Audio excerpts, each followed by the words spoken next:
Hey, salut les amis, la pêche, la patate, la gouache, j'espère que vous allez bien. J'espère que vous allez bien.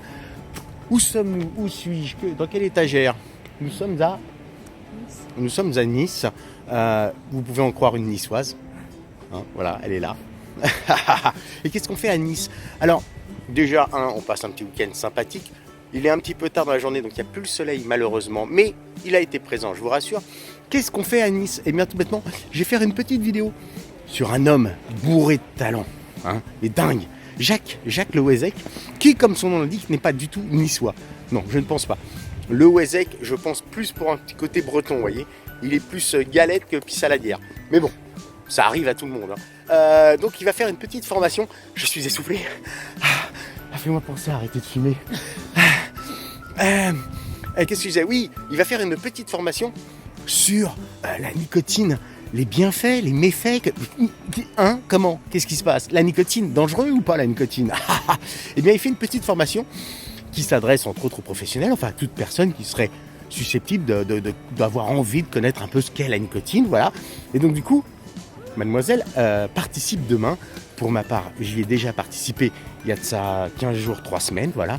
Et donc du coup, Jacques étant à Nice, on va aller faire une petite vidéo sur ce qu'est sa formation, aborder un peu avec lui, comme ça, en tête à tête, ce qu'est bien sûr la nicotine. Et puis je vais vous faire profiter en même temps de la petite vue qui est là derrière, regardez. Oh, ça va être beau, regardez.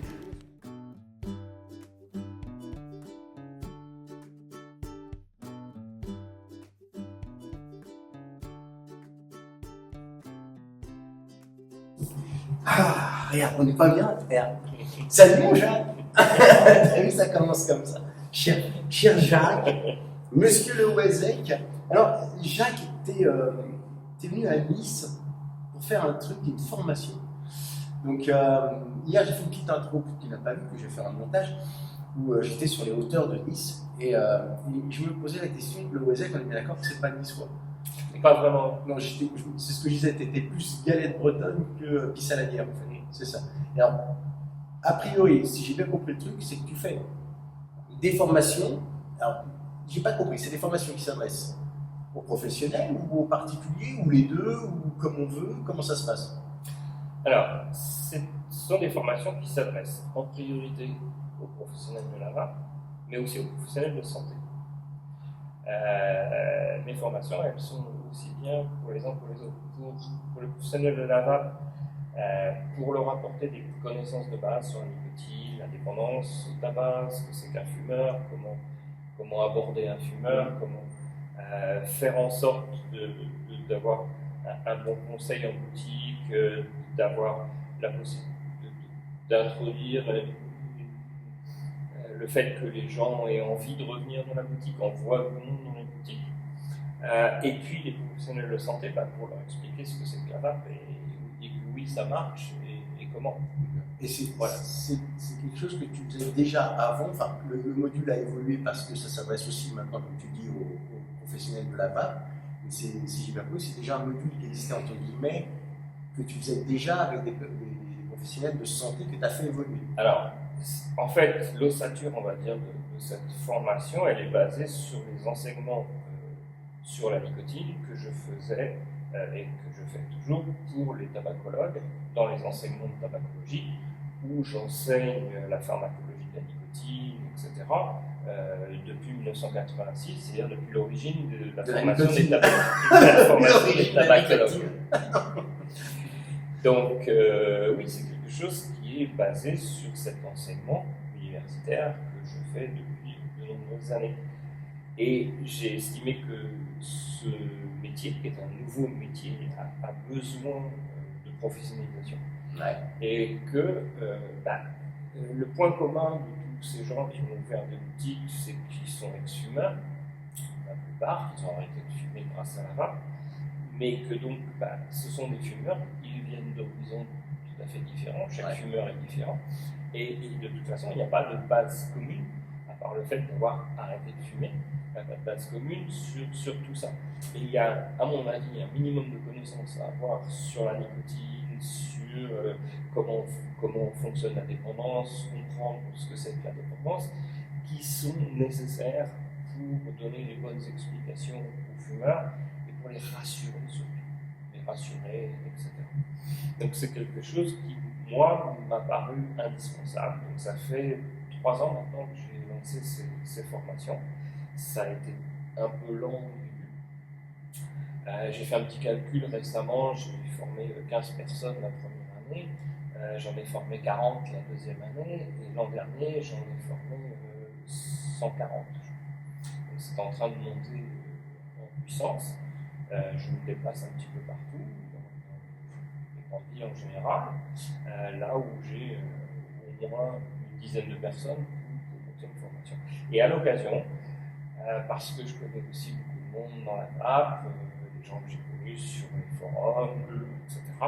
Et bien j'invite aussi des gens à venir assister. Ce dont j'ai fait partie, c'est pour ça aussi que j'avais envie un petit peu de mettre un petit peu la lumière sur ton travail. Alors moi j'étais invité en tant que vendeur en musique, pas du tout en tant que vidéaste, rédacteur, on s'en fout. Là c'était vraiment, pour moi en tout cas, c'était vraiment une formation en tant que vendeur pour un petit peu pouvoir étayer sur la nicotine, sur les clients qui venaient en boutique. J'ai fait quelques images, tout ça. Et ce qui est très intéressant, je trouve, sur ta formation, parce que c'est une formation, alors bien sûr, sur la nicotine, sur ce qu'on pense de la nicotine, ce qu'on pense savoir sur la nicotine, mais pas que. Il y a aussi effectivement tout un module sur l'accompagnement des gens qui viendraient pour vaper tout bêtement, même si ces gens-là n'ont pas de crainte sur la nicotine, tu abordes aussi le fait de vendre. Donc il y a aussi cet aspect entre guillemets commercial, même si tu n'es pas là pour apprendre aux gens à vendre, mais en tout cas à conseiller les clients. Ce qu'il y a de rigolo, c'est que c'est quelque chose qui est quand même dense, pour l'avoir vécu, on est quand même sur une formation qui est dense, mais pas indigeste. C'est ça qui est intéressant. Après, c'est pas pour jeter des fleurs. C'est vrai que tu as cette capacité, en tout cas quand tu fais ta formation, de faire participer les gens, d'avoir un échange avec eux et de permettre une espèce de légèreté, même sur des sujets qui peuvent être des fois un petit peu compliqués. Et je vois ça. Pourquoi à un moment donné, dans ton cursus médical, pourquoi tu t'es arrêté à ce point-là sur la nicotine? Qu'est-ce qui fait qu'à un moment donné, tu t'es dit, mais ce truc, ça va être entre guillemets ma vie, même si c'est pas ça ta vie, c'est pas la nicotine, tu es tabacologue, mais qu'est-ce qui t'a donné envie de faire une thèse sur la nicotine? Le hasard, comme beaucoup de choses. Moi, j'ai arrêté de fumer un jour, et puis sans la vape. Sans la vape, il n'y avait même pas de substitut nicotinique à l'époque, donc sans rien, à la dure.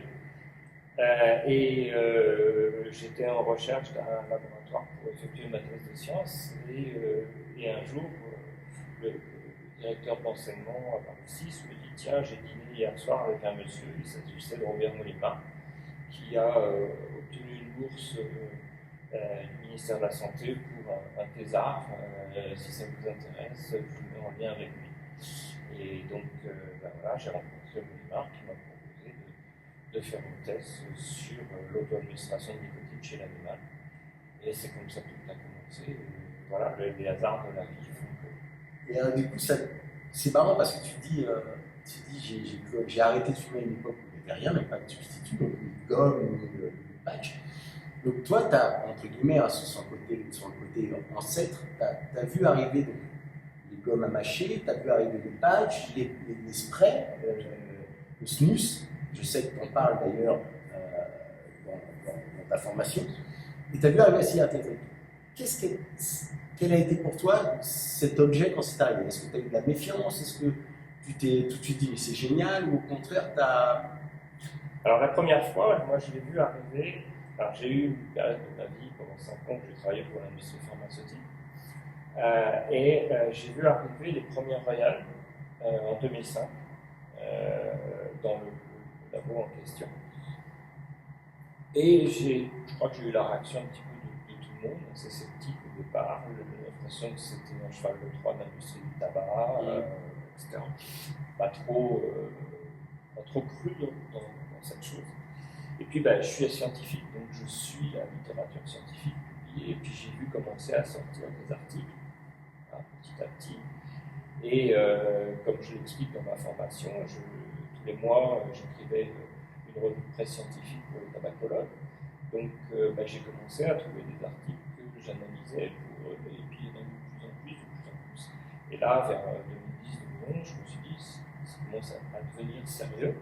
Et puis j'ai été très vite convaincu, je me suis rendu compte qu'effectivement, la vape c'était avant tout quelque chose d'indépendant. Et donc je me suis franchement intéressé à la chose. Et j'ai très vite compris que c'était une révolution qui nous arrivait dessus. En tant que tabacologue, en tant que spécialiste du tabac, de la nicotine, je me suis dit c'est peut-être le truc qu'on attend depuis toujours qui pourra faire arrêter l'épidémie de tabagisme. Et donc voilà, et donc j'ai renforcé ça, j'ai commencé à m'y intéresser sérieusement. J'en avais un peu marre d'entendre certaines personnes dans les médias, etc. Je voulais rétablir la vérité sur des choses. Donc j'ai ouvert mon blog, ma page Facebook, etc. Et puis je suis devenu fervent militant. Et en 2013, j'étais invité au premier Six Summit de Londres pour parler de nicotine. Ça a changé. Et je me suis dit, c'est ce truc-là qu'il faut qu'on fasse en France. Ouais. Parce qu'ils avaient réussi à amener autour d'une même table les autorités, l'industrie de la vape, le réglementaire du médicament, etc., etc.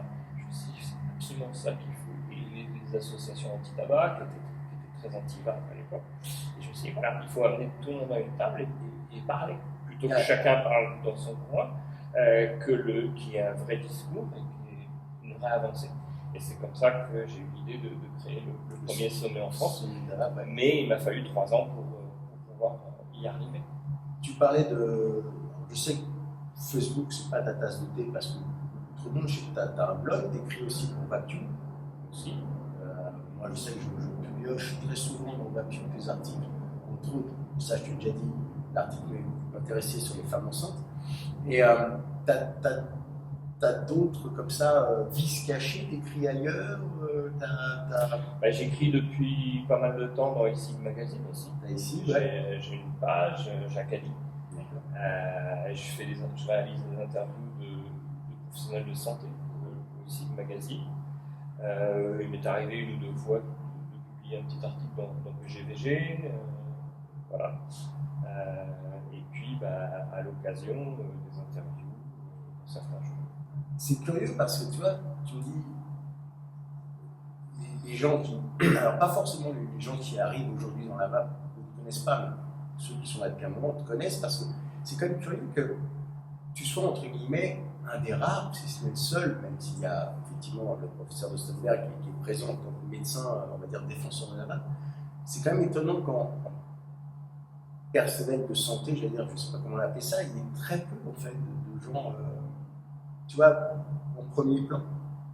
On va parler de toi, on va parler de Stoltenberg, et puis après, tu vois, au même titre qu'on va avoir Farsalinos ou qu'on va avoir d'autres, c'est fou qu'il y ait une espèce de vide comme ça, comme si les secteurs de la santé n'osaient pas trop se mouiller, pas trop s'engager dans la vape, de peur de... Beaucoup moins, je pense que les Anglais par exemple sont beaucoup plus pragmatiques et ont avancé beaucoup plus rapidement à ce niveau-là. En France, ça reste encore très timide. Il y a des tabacologues, il y a des médecins qui n'hésitent pas à conseiller à leurs patients de passer à la vape, mais il y a encore une réticence, souvent par manque de connaissances, parce que, comme tout le monde, ces gens-là s'informent principalement par les médias, et que les médias ne font pas toujours bien leur travail à ce niveau-là. Et puis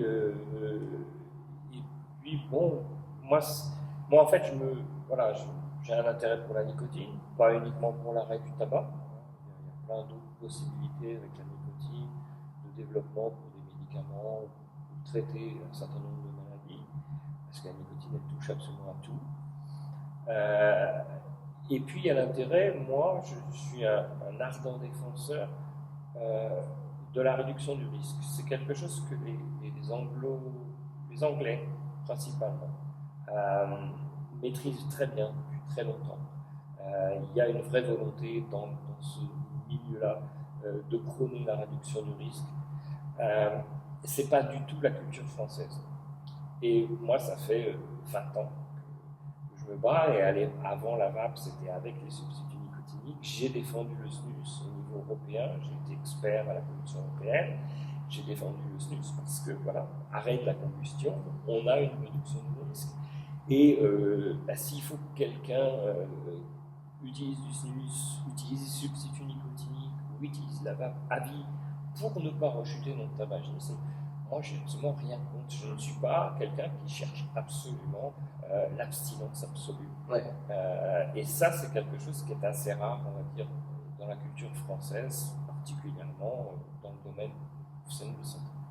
Ouais, c'est vrai que on parle du snus dans les pays. J'ai un trou et moi. Les pays scandinaves. Les pays scandinaves, ça marche réellement. Oui. Que en France, moi je ne savais même pas ce que c'était. Enfin, j'en avais entendu vaguement parler comme étant un truc qu'on chie. Enfin, bon, voilà, j'ai appris un peu plus parce que ça prouve aussi qu'on peut être dans la vape, faire des vidéos de vape et pas être au courant de tout ce qui se passe à côté. Et grâce à la formation, j'ai appris ce que c'était. C'était une espèce de sachet de thé. Enfin, voilà, avec du tabac en poudre. Et, voilà, et du coup, on glisse entre la joue et la gencive, on absorbe sa nicotine par la muqueuse buccale et on supprime la combustion. Résultat des courses, déjà ça a aidé énormément de Suédois et de Scandinaves en Norvège à arrêter de fumer. En Suède, il y a 5% de fumeurs quotidiens, on est à 34% en France. Et surtout, parce que pour eux, c'est une consommation qui existe depuis très très longtemps, qui a été remise un peu à la mode dans les années 70. C'est le pays au monde où il y a moins de personnes au monde. Parce que les gens ont arrêté de brûler du tabac. Donc, ça me paraît quelque chose d'affolant de savoir qu'en 1992, la Commission européenne, l'Europe, a interdit la vente du snus. Pour quelle raison?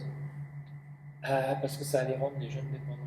Donc on a un peu le même dessin aujourd'hui sur la vape. Exactement le même argument, la cour d'arguments, on utilise la jeunesse. Think of the children, comme disent les Anglais. Qu'est-ce que tu pourrais nous dire sur la nicotine? Parce qu'on la connaît via, effectivement, comme tu dis, le tabac. On l'a dit addictive, on l'a dit dangereuse, on l'a dit... Alors, on ne va pas revenir sur le fait que la nicotine n'est pas dangereuse, on n'arrête pas de le dire, je pense que les gens ont compris.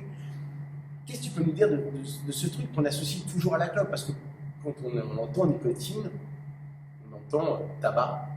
Les gens très souvent, les gens associent les deux. Très souvent, quand je dis un goût tabac, on me dit même non, je sens nicotine. Voilà. Non, c'est le goût, hein. Je vous parle du goût. Je sais parce que, comme tu sais, j'interviens en boutique de vape, c'est là aussi où je me nourris pour de formation, donc je sais ce qui se passe dans une boutique, et je sais que ça c'est quelque chose. Voilà, le fumeur qui rentre, qui veut un tabac, mais dans sa tête, ça veut dire nicotine. Et quand tu évoques un goût fruité ou tout ça, tu leur dis oui, je sais, vous voulez pas de fruits et légumes. En fait, ils croient que dans les liquides gourmands, fruités, etc., il n'y a pas de nicotine. Donc pour eux, c'est le goût de tabac parce que c'est de la nicotine. C'est ça. Et puis ils savent qu'ils en ont besoin, même s'ils en ont peur. Parce que ce qu'on apprend dans ta formation, et ça, moi j'étais bluffé, c'est que la nicotine quelque part, c'est assez fantastique. Mais la nicotine a plein d'effets bénéfiques. C'est ça qui est fou. On a des récepteurs à nicotine partout, y compris, comme je dis, sur le système digestif. Où je rappelle la règle des 3C. Voilà, café, clope, caca. On a des récepteurs à nicotine partout. Donc, ça interagit avec énormément de choses. Et c'est impliqué, la nicotine peut être impliquée bénéfiquement dans le traitement de maladies neurologiques ou psychiatriques. Et c'est ça qu'on découvre. Moi, je ne sais pas, mais en plus, ça a été testé, donc ce n'est pas des choses comme ça qu'on imagine. Sur Parkinson, voilà, ça fonctionne. Sur le syndrome de Tourette, sur un certain nombre. Et ce qu'il y a d'étonnant, c'est que je t'ai demandé à la fin de la formation, parce que du coup, ces formations se finissent toujours par une espèce de question-réponse où on va s'ignorer tout et de rien, et souvent c'est très intéressant. J'ai demandé comment ça se faisait que c'était pas en système, je sais pas si on peut dire de la nicotine en gélule, et tu disais que c'était un peu compliqué, le médicament nicotine n'existe pas vraiment en tout cas. Non, alors déjà parce qu'en ingestion, ça ne sert à rien. Oui, c'est vrai, tu m'avais dit ça. C'est dégradé par le foie, donc toutes les formes d'administration de la nicotine évitent justement la voie digestive. C'est pour ça qu'on fait des patchs, le fameux circuit, etc. Et c'est quelque chose, qui coûte pas cher, qu'on ne peut pas breveter parce qu'on ne peut breveter que le mode d'administration. Maintenant, on les a quasiment tous. Donc ça veut dire que si un laboratoire veut obtenir une indication dans une maladie particulière avec la nicotine, il va être obligé d'utiliser ou des patchs, ou la vape, ou quelque chose. Et il ne peut pas le protéger, son truc. Donc financièrement, ils ne sont pas intéressés. D'accord. Et donc, comme je dis, c'est toujours des histoires de conso. Parce que on apprend dans la formation. Alors pour moi, tu vois, c'est un truc de fou parce que tu m'aurais dit, je te fais une injection de nicotine en intraveineuse, c'est pas possible, on s'en fout, on invente des trucs. Et tu vapes de la nicotine, enfin tu vapes un liquide nicotiné, tu m'aurais dit qu'est-ce qui va le plus vite? Et moi j'ai dit intraveineuse, parce que pour moi, ça me paraît tellement logique, parce que le système veineux, boum, ça part directement, c'est génial, et en fait pas du tout. C'est là où on apprend que la vape, en fait, est un des meilleurs moyens pour avoir de la nicotine, et d'où l'intérêt d'avoir des liquides nicotinés. C'est pour ça que c'est plus efficace que les substituts nicotiniques, qui peuvent très bien fonctionner si on sait s'en servir, mais la vape apporte la nicotine plus rapidement qu'un substitut nicotinique. C'est ça qui est fou. C'est-à-dire que alors, sur la peau, on sait qu'il faut des patchs hyper dosés pour avoir je ne sais plus combien de pourcents qui arrivent enfin à traverser l'épiderme, enfin l'épiderme. Et moi, j'étais persuadé que si on prenait une gélule, une nicotine, machin, je ne sais pas, que ça allait plus vite en tout cas que la vape. Et c'est assez étonnant parce que pour moi, la vape, c'était quelque chose. Alors, ça reste quelque chose de très lent par rapport à la cigarette. Oui. Toujours, voilà, la cigarette. Oui, mais c'est aussi un système d'inhalation, d'accord? Ça passe par les poumons. Voilà, et parce que justement ça passe par les poumons, qui est la voie la plus rapide pour s'administrer une substance qui va monter au cerveau, eh bien, ça devient plus efficace qu'un substitut nicotinique qui va mettre plus de temps à arriver. Et d'où l'intérêt, donc, comme tu le dis souvent, parce que tu prônes beaucoup, dans ta formation, tu prônes beaucoup les taux élevés de nicotine. Alors, 18, parce qu'on parle du 18, parce qu'il est rare de trouver un liquide dans voilà. Voilà. Et parce que je n'oublie pas les enquêtes qu'a fait Farsalinos et qu'a fait Jean-François Etter, qui montrent clairement que, à l'époque, on discutait du fameux 20 mg, limite de 20 mg par millilitre en Europe, que 25 à 30% des fumeurs n'ont pas assez avec ça. Et c'est pour ça que, par exemple, aux États-Unis, dans les Cigalike, etc., c'est un système qui, en Europe, ne marche pas parce qu'on est limité à 20 mg par millilitre, mais qui marche aux États-Unis parce qu'ils utilisent du 50 mg par millilitre. Et que donc, là où une petite Cigalike ne produit pas énormément de peine avec du 20 mg, avec du 50 mg, ça a une certaine efficacité. Et d'ailleurs, je sais qu'il y a des marques de matériel, entre guillemets français, non, mais des matériels qui vont faire des capsules pour la France. Tout à fait. Capsules pour les États-Unis. Tout à fait. Et c'est pour ça que, par exemple, que Enjoy a raté son lancement en France, parce que ça marchait relativement bien aux États-Unis, où ils étaient en 50 mg par millilitre.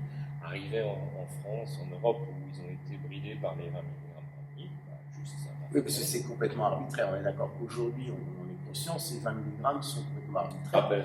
Et ça ne risque pas de changer. Comme tout ce qu'on a fait jusqu'à présent avec la nicotine, donc y compris cette fameuse dose létale complètement absurde, c'est au doigt mouillé. C'est ça. Je sais que Michael a fait l'expérience de boire du 20 mg. Alors, c'est pas conseillé sauf si vous voulez aller aux toilettes, hein, parce que comme tu l'as dit tout à l'heure, il y a des récepteurs au niveau de tout ce qui est digestif, donc forcément la nicotine ça aide un petit peu. Ça aide. Mais ce qu'il y a de fou, c'est que on est sur un produit entre guillemets révolutionnaire. On se bat maintenant depuis, surtout les associations se battent pour promouvoir ça. Il y a eu aujourd'hui, ces quelques mois, un changement au niveau du ministère de la Santé, aussi bien au niveau du ministre que du secrétaire. Je sais que pour l'instant, le prochain sommet, c'est un petit peu compliqué parce que pour l'instant, pas de nouvelles du ministère. Donc je sais que pour toi, c'est un peu compliqué.